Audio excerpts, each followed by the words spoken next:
candidate for Senate here, for U.S. Senate here in Tennessee, and he is Danny Page, who's running as an independent. And a lot of people don't know about your background. You consider yourself a non-politician.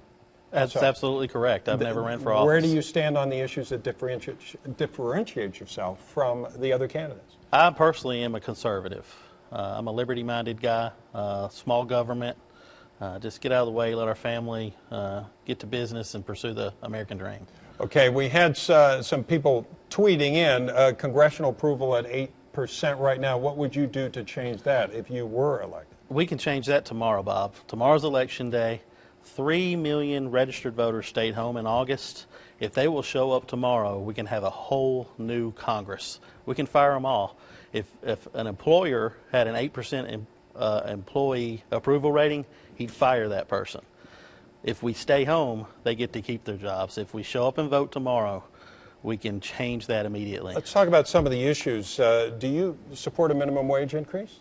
I do not. You do not. Okay. What about immigration? What's your position on undocumented workers here in the U.S.? Should they have a path to citizenship? No, they should not. They need to stand in line like those that came here legally. We have a problem in Mexico, 14th largest economy in the world, but yet it's a third world country. It shouldn't be that way. It's a corrupt government.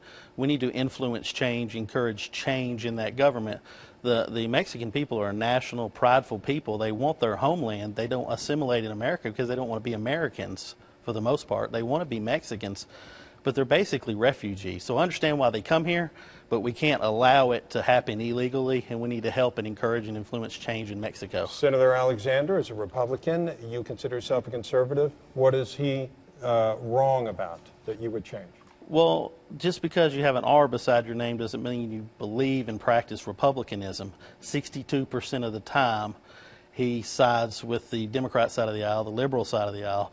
He has a 27% liberty rating in the United States Senate, which means 73% of the time he's coming after your freedom. So you consider yourself more conservative? Absolutely. All right. Danny Page, thank you very much. Our third candidate here vying for the position of U.S. Senator from Tennessee.